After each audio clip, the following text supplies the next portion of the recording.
दोस्तों मैं सतवीर दलाल अपने YouTube के भारत लिंक ग्लोबल चैनल पर आपका स्वागत करता हूं। दोस्तों आज हमारे साथ जो शख्सियत हैं ये हमारे लिए बड़ी खुशी की बात है कि 20 साल के बाद दोबारा से हम इनसे मुलाकात कर रहे हैं। और जैसे 20 साल पहले जितनी गर्मजोशी के साथ ये मिले थे, आज भी उतनी गर्मजोशी के साथ मिले। और एक समाज सेवी इंसान है और गुड़गांव के अंदर कारपोरेटर रहे और अब भी वार्ड 13 से कारपोरेटर का चुनाव लड़ने जा रहे हैं। एक समाज सेवी व्यक्ति हैं, कर्मठ व्यक्ति हैं जो हमेशा ही अपने वार्ड के लोगों के लिए, उनकी समस्याओं के लिए जूझते रहते हैं। श्री अश्विनी शर्मा जी। तो सबसे पहले अश्विनी शर्मा जी ने जो आज हमारी टीम को टाइम दिया, इसके लिए हम इनका बहुत बहुत धन्यवाद करते हैं और अपने चैनल पर इनका स्वागत करते हैं। अश्विनी जी आपको हमारे चैनल पर बहुत बहुत स्वागत। भारत लिंक ग्लोबल जी जो है उनका काफी स्वागत जी। आप आए और हमारे गुड़गांव की समस्या को आगे उठाने के लिए आपने कदम उठाया जी। आपका तहे दिल से बहुत बहुत शुक्रिया सर। अच्छा सर, पहले तो आप थोड़ा ये बताएं क्योंकि हमारे जो व्यूवर्स हैं वो सिर्फ गुड़गांव से नहीं है, गुड़गांव के बाहर से भी हैं, इंडिया से बाहर से भी हैं। तो अब तक आप थोड़ा ये बताएं कि आपने कितने चुनाव लड़े हैं और क्यों चुनाव लड़े हैं आपने? मैंने 2 चुनाव लड़े हैं। 2011 का लड़ा था, ठीक है, वो मैं छोटे वोटों से हार गया था। हाँ, फिर 2017 का चुनाव में हाँ हाँ, मैं जीत गया हूँ। और अब फिर आप चुनाव लड़ना चाह रहे हैं? हमारे फिर चुनाव में अप्रैल मई में जो भी होते हैं तो एक 2 साल हो गया हमारे कार्यकाल, जी जी जी तो कभी भी हो सकते हैं। तो सर समस्याएं पेंडिंग रह गई थी या फिर और ज्यादा विकास करने के लिए जो आप चुनाव लड़ रहे हैं अब की बार, तो क्या ऐसी समस्याएं थी जो पेंडिंग रह गई थी? मेरा जो मेन थे वो काम तो हो गए हैं, लेकिन मेरा एक और मेरा जो सपना है वो मेरे वार्ड के अंदर मिनी स्टेडियम, बच्चों के खेलने की जगह कहीं नहीं है। बच्चों के खेलने की जगह के स्टेडियम, छोटे छोटे जो मिनी स्टेडियम होते हैं वो अगर 2-4 बन जाए तो जैसे बच्चे खेलें। क्योंकि आजकल बच्चे जो हैं सब मोबाइल और लैपटॉप पे लगाते हैं, जिनसे उनकी सेहत खराब हो रही है। हम चाहते हैं कि स्टेडियम बने, 1 बन जाए, 2 बन जाए, आसपास के 1-2 वार्ड हैं उनमें भी बन जाए, आपस में खेलते रहे बच्चे। तो बच्चों को निकलना बहुत जरूरी है, क्योंकि हमारी जनरेशन है वो, आज की जो नई जनरेशन आ रही है बच्चों की, वो मतलब गुड़गांव की खासतौर से कह रहा हूँ मैं। देहात में तो हमारे उस शहर के तो बच्चे काफी आगे खेल कूद में जा रहे हैं, लेकिन शहर के, हमारे गुड़गांव शहर के बच्चे जो खेल में। लेकिन सर आपका जो वार्ड है वो बहुत कंजेस्टेड है, वहाँ जमीन ही अवेलेबल नहीं है। तो नहीं, जमीन बहुत है जी हमारे पास, बहुत जमीन है हमारे पास। अच्छा अच्छा, हाँ। चलिए सर। लेकिन गुड़गांव के अंदर सर देखिए, बीजेपी की सरकार को भी करे तो 2014 से लेकर अब तक तो कंटिन्यू आपकी बीजेपी की सरकार रही है।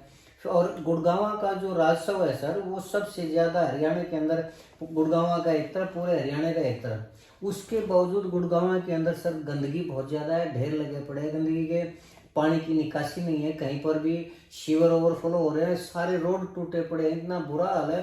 तो सरकार कर क्या रही है बीजेपी सरकार? 2 साल हो गए हमारे कार्यकाल को हटे हुए, ठीक है। हमने 5 साल के अंदर, मैं भी और मेरे अलावा जो 34 साथी और थे हमारे पार्षद, इस बार सारे डायनेमिक मतलब पार्षद थे जो कंधे से कंधा लगा के शहर के लिए काम करना चाहते थे। लेकिन कुछ अफसरों की ढील की वजह से और जो 2 साल का जो हमारा पीरियड निकल गया, जो हमने 5 साल में जितनी मेहनत करी वो 2 साल के अंदर एमसीजी के अफसरानों ने उसको बिल्कुल मट्टी कर दिया, ठीक। और अब जैसे विधायक बने मुकेश शर्मा जी, शुरू में उन्होंने काफी अच्छा वो दिखाया, लेकिन अब ढीलापन फिर हो गया दोबारा। नहीं है तो ये था कि यहाँ से अगर स्टेशन जाते थे हम तो सीधी गाड़ी सीधी आ रही थी, कोई जाम नहीं था। लेकिन अब थोड़ा सा उनको और करना पड़ेगा टाइट, क्योंकि शहर के अंदर, मैं खाली वार्ड की बात नहीं करता, ये गुड़गांव शहर हमारा है, इस शहर में हम पैदा हुए हैं, जन्मभूमि हमारी, कर्म भूमि यही, तो हमारा फर्ज बनता है इस शहर को हम सुधारें। आपने कहा कि यहाँ के जो अधिकारी थे, एमसीजी के जो अधिकारी थे, वो उन्होंने ध्यान ही नहीं दिया, तो आपने आवाज क्यों नहीं उठाई? हम आवाज उठाने लग रहे हैं, मतलब आप ये कह रहे हैं कि सरकार की आपके कहीं ना कहीं कोई ना कोई बात है, जो कि हमारा जो सबसे ज्यादा राजस्व देने वाला ये शहर गुड़गांव, जो पूरे हरियाणा को पालता है, इसमें कोई शक नहीं है। कम से कम 68 से 70% राजस्व जो है गुड़गांव से जाता है और वो पूरे हरियाणा को पालता है। हमारा यहाँ का पैसा कभी फरीदाबाद, कभी कहीं वो ले आने लगते हैं। तो आप 2700, 2600, 2700 करोड़ का हमारा एमसीजी है, सबसे बड़ी एमसीजी हमारी कॉर्पोरेशन। अगर उसका 50% पैसा भी गुड़गांव में लग जाए, 30% भी लग जाए उसका पैसा ढंग से, तो ये गुड़गांव सिंगापुर में जा आएगा। सर आप राव इंद्रजीत के समर्थक है, क्यों नहीं आपने राव इंद्रजीत के थ्रू इस चीज की समस्या को उठाया? नहीं, हम सबके सामने पता, सबको पता है तो सरकार का राव साहब के, हमारे राव साहब के इलेक्शन के अंदर ही बहुत बुरा हाल हुआ कर रखा था इन्होंने सबने। अच्छा। जो भी साठ गांठ थी, क्या था क्या नहीं था, लेकिन हाँ राव साहब के समर्थक और राव साहब के जो चाहने वाले हैं उनकी जीत हुई है। यानी कुछ न कुछ साठ गांठ थी, कोई ना कोई हो सकता है। किसके खिलाफ? राव इंद्रजीत के राव साहब के हमारे खिलाफ, राव इंद्रजीत के खिलाफ सरकार हाँ साठ गांठ कर बिल्कुल रही है। बिल्कुल। तो हरियाणा के वर्कर एक भी नहीं जुड़ा था उनके साथ, गुड़गांव का। और जिस टाइम इलेक्शन चल रहा था उस टाइम पे भी 2.5 घंटे, जिस दिन नॉमिनेशन बना 2.5 घंटे लाइट नहीं थी गुड़गांव शहर के अंदर, जबकि सीएम गुड़गांव में है। तो फिर इंद्रजीत बीजेपी में है क्यों? इंद्रजीत, राव इंद्रजीत नहीं राव साहब समझे नहीं, राव साहब कभी रुकते नहीं है। राव साहब परवाह नहीं करते पार्टी की इतनी ज्यादा, ना चाहे कांग्रेस हो चाहे वो राजा साहब है, वो अपने चलते हैं, उनके आदमी अपने हैंगे, अपने वोटर हैंगे, उनको सब जानते हैं कि भाई ईमानदारी नेक आदमी है, इसलिए वो हमेशा आगे निकल जाते हैं। नेक दिल साफ इंसान हैंगे, इसलिए वो आगे बढ़ते जाते हैं। सर दिल साफ का क्या तात्पर्य ये नहीं है कि वो अपने वार्ड से अन्याय कर रहे हैं, अपने हल्के से अन्याय कर रहे हैं, नहीं हल्के से अन्याय कर रहे हैं। उसके बाद जब जैसे जीते कर दिया काम उन्होंने सबका। कहाँ कर दिया? अभी राव नरवीर का हमने वो सुना था कि यहाँ के जो अधिकारी, मुझे पता है किसके इशारे पर नहीं, इशारा कोई नहीं होता। इशारा हरियाणा, राव साहब हमारे सेंटर के हैंगे, वो वहाँ के हरियाणा के, तो अफसरान तो हरियाणा सरकार के अंदर चलते हैं। आज भी चलिए, अब तो मान लिया मुकेश शर्मा जी का वो आ गया, लेकिन आज भी गुड़गांव के अंदर एट प्रेजेंट जब हम इंटू ले रहे हैं, इतनी गंदगी, इतना जाम, इतना श्योर ब्लॉकेज, इतने रोड टूटे पड़े। नई सरकार ने भी तो कुछ, नायब सैनी की सरकार ने भी तो कुछ नहीं कर लिया ना। वही है, बहुत बुरा हाल था। लेकिन है अब भी नहीं, अब मतलब कि फर्क पड़ा है, मैंने आपको बोला है। कहाँ फर्क पड़ा? अभी काफी फर्क पड़ गया है, जाम के अंदर निजात मिली है। जिस प्रकार से हमारे यहाँ जीएमडी एनसीसी के मिस्टर भाट है, RS भाट, अगर उनको पूरी छूट दे रखी है, ऐसे दे के रखेंगे ये, और उन पे कोई दबाव नहीं डालेगा कोई पॉलिटिशियन, वो इस गुड़गांव को साफ कर देंगे। हमने उनको अप्रिशिएट करते हैं अफसर को। आपने कहा अगर कोई पॉलिटिशियन दबाव नहीं डालेगा, मुझे तो ऐसा लगता है सर, जो मेयर पद का रिजर्व किया गया है, मेयर के पद को, वो भी किसी न किसी साजिश के तहत, या सरकार की ये चाल थी कि उसको BC उसके अंदर रिजर्व कैटेगरी के अंदर डाला जाए, ताकि जो कद्दावर लोग हैं वो चुनाव ना लड़ सके। पब्लिक, गुड़गांव की पब्लिक इस बात को कहती है, हम नहीं कह सकते और ना कहते हैं हम, ठीक है, सबका हक है जी। लेकिन गुड़गांव की पब्लिक ये कहते हैं कि हमारा दुर्भाग्य है कि हर बार रिजर्व कर देते हैं। जबकि मतलब ग्लोबल सिटी कह लो, साइबर सिटी कह लो, उसको कुछ भी कह लो, एक इतना बड़ा शहर है, सिंगापुर की तरह ये शहर होना चाहिए, और वहाँ मेयर का पद जो है ये हर बार रिजर्व कर देते हैं। ये पब्लिक का कहना है। पब्लिक कहती है कि यहाँ पर एक पढ़ा लिखा इंसान होना चाहिए यहाँ, अच्छा। और तो देखो, लेडीज चाहे कोई भी हो, हमारी भी घर की भी हो या कोई बात, लेडीज एक दबंग पड़े से बोल नहीं पाती हैं। ठीक है। गुड़गांव शहर के अंदर एक मेयर चाहिए जो पढ़ा लिखा और दबंग हो, जो काम कर सके।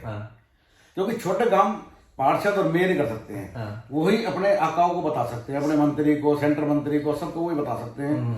क्योंकि सेंटर मंत्री तो छोटे काम नहीं दे सकते ना, तो जो नीचे के होते हैं, सरपंच हुए, पार्षद हुए, वही बता सकते हैं। तो आप ये कह रहे हैं कि गुड़गांव के साथ खेल खेला जा रहा है? गुड़गांव खेल खेला जा रहा है, और खाली ये नहीं खेल रहे। अभी कांग्रेस थी जब उन्होंने खेला, पहले और पार्टी थी उन्होंने खेला। गुड़गांव एक सोमनाथ का मंदिर है, जो आता है इस गुड़गांव को लूट के चला जाता है। इस गुड़गांव को वली वारिस नहीं है। तो आपका कहने का मतलब ये है कि पहले खट्टर ने लूटा है, अब नायब सैनी लूटने लग रहे हैं? नहीं, कहने मतलब ये है कि हमारा लूटने का मतलब ये है कि हमारा राजस्व, हमारा जो राजस्व है उसको उसको आप कहीं और लगा देते हो, और वो सर फायदा क्या हमारा की बात, भाई हमारी 2600 करोड़ की कॉर्पोरेशन है, तो उस पैसे को ले जाने के लिए मतलब कमजोर वो मेयर का वो करते हैं। यस। अच्छा। और अगर कोई दबंग होगा, जनरल कैटेगरी से होगा, तो वो नहीं ले जाने, तो वो रोकेगा। मतलब जनरल नहीं, जनरल का भी नहीं, उसे पढ़ा लिखा हो, अच्छा इंटेलिजेंट हो, उसको नॉलेज होनी चाहिए, कमजोर ना हो, ये पैसा मेरा है, मेरी जेब में से क्यों निकाल के ले जा रहा है, कमजोर ना हो। हाँ, और सरकार यहाँ से यस मैन ना हो, कमजोर मेयर चाहती है सरकार यहाँ से। अच्छा, बहुत अच्छी बात। आपने कारपोरेटर का चुनाव लड़ा, कारपोरेटर रहे भी यहाँ पे, तो आप कारपोरेटर का ही क्यों आगे, आप MLA का या उसका क्यों नहीं लड़ना चाहेंगे? कारपोरेटर MLA का टिकट नहीं मिली, टिकट के ऊपर इलेक्शन होता है, बड़ा इलेक्शन होता है। टिकट मिलती तो आप लड़ते हैं? हाँ, टिकट मिलती है। लेकिन सर आपने कहा कि लोग कह रहे हैं, तो लोग एक चीज और भी कह रहे हैं कि गुड़गांव में टिकट तो बहुत महंगी बिकी। क्या ये सच है? नहीं देखो ऐसा ऐसा कुछ नहीं है। ये तो पार्टी का अपना वोट है जी। चलिए सर, कोई बात नहीं। आपकी भविष्य की क्या योजना है, फ्यूचर में और क्या चाहेंगे ये बताइए। मैं चाहता हूँ कि गुड़गांव एक साफ सुथरा शहर, बढ़िया शहर बने, जिस प्रकार से आज से 40 साल पहले था, उस प्रकार का एक शहर बने, आपस में भाईचारा हो। पूरा गुड़गांव शहर। आपने तो लेकिन अब तक जो भी काम किया अपने वार्ड के लिए किया? मैंने वार्ड से बाहर भी कराया जी। अच्छा। मैंने गुड़गांव के मेन रोड्स के 9 खत्ते, जिन पे बिल्कुल मतलब कि अगर आधा मिनट आदमी खड़ा हो जाए उस खत्ते के पास तो बेहोश होकर गिर सकता था। इसके लिए आपको मैं प्रत्यक्ष प्रमाणित नहीं है, सेंट माइकल स्कूल के सामने था, बिल्कुल दीवार के साथ लगा हुआ था। भीमगढ़ खेड़ी रेलवे स्टेशन पे जहाँ कई हजार आदमी सवेरे जाते हैं और रात को शाम को कई हजार आदमी वापस आते हैं, वो कराया। न्यू कॉलोनी मोड़ का कराया मैंने, खांडसा रोड का कराया मैंने। ये जड़ 15-2 का उखाड़ के फेंका, आम पब्लिक के लिए क्या? बिल्कुल उखाड़ के फेंक के और उनको हरियाली करा मैंने। ठीक है। गरीब आदमियों के लिए क्या किया आपने? जो भी गरीब आता है, जो हमसे बन पाता है, जो उनका काम होता है, उनका काम होता है। अच्छा, मतलब ये है कि जो आपके पास आता है आप मना नहीं करते, जितना हम सामर्थ्य है उसके हिसाब से हम उनका काम करते हैं। अगर गवर्नमेंट का काम है तो उनका हम करा के देते ही देते हैं। अगर कोई उनका निजी काम है और वो हमारे सामर्थ्य में है तो हम जितना हो सकता है हम करते हैं। बहुत अच्छी बात है। आप वार्ड 13 से चुनाव लड़ रहे हैं, तो आप वार्ड 13 के लोगों को क्या संदेश जानना चाहेंगे और क्या अपील करना चाहेंगे कि वो आपको ही जिताएं? देखिए, हमने 5 साल काम किया, लोगों के साथ मिलकर करा, लोगों के बीच में रहे, 24/7 हम रहे लोगों के बीच में, और अब उनका ही कहना है, वही लड़ा रहे हैं। मैं क्या लड़ रहा हूँ, पब्लिक ही, मेरे वार्ड के लोग ही मुझे लड़ाएंगे इलेक्शन। वार्ड के लोग मेरे वार्ड के लोग मेरे को इलेक्शन लड़ाएंगे। और आपको लगता है कि उनके पिछली बार भी वार्ड के लोगों ने ही लड़ाया था। अच्छा। जब टिकट कट गई थी, उन्होंने कहा नहीं लड़ना है। अच्छा। क्योंकि उससे पहले से काम करते आ रहे हैं, तो इसलिए आपको लगता है आप जीत जाएंगे? हाँ जी। और अगर नहीं जीते तो? हाँ जी। अगर आप नहीं, ये तो हो ही नहीं सकता ना, ये तो मान ही नहीं सकते। चलिए, आप नहीं मानते, मैदान के अंदर जब दो पहलवान उतरेंगे, हार जीत तो होती है, लेकिन हमने अपना काम करते रहना है, अपने वार्ड के लिए काम करना, अपने गुड़गांव के लिए काम करना। बहुत अच्छी बात सर आपने हमें, क्योंकि हम उस शेर के चेले हैं जो धाड़ के निकलते हैं। उनका नाम है राव इंद्रजीत सिंह। आप उस शेर के चेले हैं जो पहले दिन से बीजेपी में इसलिए गए थे कि उनको सीएम बनाया जाए, उनको सीएम नहीं बनाया गया। अपनी लड़की के लिए शुरू दिन से आरती राव जी के लिए वो टिकट मांग रहे थे, उनको टिकट नहीं दी गई। अब बड़ी मुश्किल से उनकी लड़की को टिकट दी गई। आप उस शेर के चेले हैं जिसकी मतलब बीजेपी में चलती ही नहीं। नहीं, ऐसा नहीं है जी। पूरा दक्षिण हरियाणा आज अगर सरकार बनी है तो राव इंद्रजीत की वजह से बनी है। अगर हरियाणा के अंदर सरकार बनी है तो सीएम बने नहीं, सीएम बनना ना बनना एक अलग चीज है। वो तो देखो सर, कांग्रेस में जाते थे, नहीं, कांग्रेस में भी ऐसा ही था जी, ऐसा नहीं है देखो। लेकिन राजा तो राजा ही रहता है जी। वो राजा साहब है हमारे दक्षिण हरियाणा के अंदर। अगर आज बीजेपी की हरियाणा के अंदर सरकार है तो राव इंद्रजीत की वजह से है। राव इंद्रजीत के सारे जितने टिकट मिली थी सारे के सारे जीत के आए, और उन्हीं के साथ मतभेद किया जाए, उनके साथ मतलब न्याय। वो इस चीज की परवाह नहीं करते हैं। हमारे राव साहब जो हैं बड़े दिल के हैं, बहुत बड़े दिल के आदमी हैं। ये राज्य रजवाड़े 1947 में खत्म हो लिए। नहीं मतलब लेकिन रॉयल वो तो रॉयल बना तो रहते हैं, कैसे हो जाए रजवाड़े उड़ जाए, लेकिन एक जो खून है जी वो तो बोलता ही है। चलिए सर, आखिरी सवाल। अब आप अपने वार्ड के लोगों को अपील करें कि आप उनको किस बेस पे वोट दें? देखो जी, मेरे वार्ड के लोग मेरे काम पे वोट दें। मैं तो हाथ जोड़ के अपने वार्ड के लोगों से ये अपील करूंगा, सभी मेरे को मेरे काम को देखते हुए, मेरी सर्विस को देखते हुए, मेरे व्यवहार को देखते हुए मुझे आप वोट दें, और हम सब भाईचारा बना के अपने वार्ड के अंदर भाईचारा बनाएं, जिससे कि पूरे गुड़गांव के अंदर हमारे वार्ड का नाम। एक छोटी सी बात इसी पर है कि बहुत से ऐसे कैंडिडेट है सर जो ये कह के अपील करते हैं कि ये मेरा आखिरी चुनाव है इसलिए मुझे वोट दें। क्या ये आपका आखिरी चुनाव है? नहीं, मैं ये कैसे कह सकता हूँ। मैं ये नहीं कहूँगा कि मेरा आखिरी चुनाव है। अच्छा। जब तक हम ताकत है, गोटो जान है, तब तक काम करते रहेंगे। और हम तो ये चाहते हैं कि भगवान हमारे गोटे बनाए रखे और हम जनता की सेवा करते हैं। अरे बस, बहुत बढ़िया सर, बहुत बढ़िया आपने टाइम दिया। तो दोस्तों, ये थे अश्विनी शर्मा जी।